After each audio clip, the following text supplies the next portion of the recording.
Managers need to adopt their communication on how other people like to communicate. Yeah. And that is where, looking at coaching up, I'm basically just enrolling my manager in a conversation on how you can get the most out of me and my team. What leader wouldn't want to have that conversation? The alternative is that, what do people do? They say, oh, my manager, they're so directive. They're always on top of me. They micromanage me. And then before, their manager knows it, that person put in their resignation notice and have no idea why. Yep. Let's approach this maybe from the different angle because we're talking about these positive things, right? But in your book, Sales Leadership, you outline the 15 toxic tactics that can make coaching ineffective, right?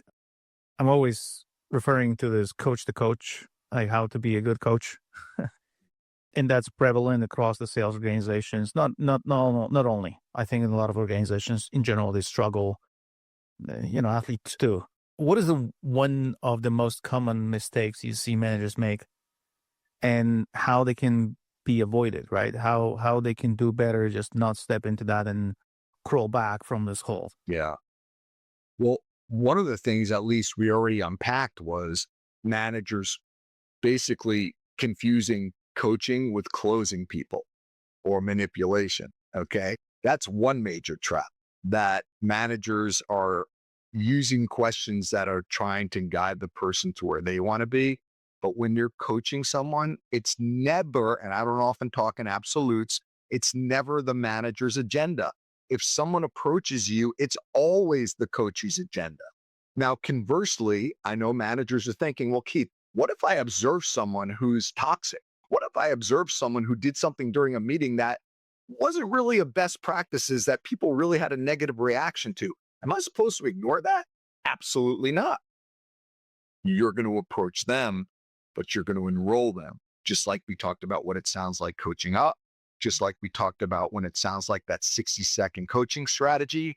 Even though those are coaching questions, they're also enrolling people in a positive way because people understand why you're doing it. Okay.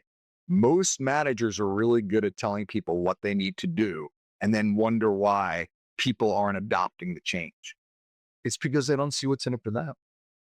But when managers move from the what to here's what's in it for you and here's why we're doing it, now all of a sudden, leaders are able to align what each individual wants personally with their business goals. And when managers master that communication skill of enrollment, they will always be able to create the alignment and buy-in they need around any change or any new initiative. Talking kind of backwards on this is the one thing is managers fail to enroll people to create alignment and buy-in. And they're often not doing it from a conscious level, but they'll play the power card.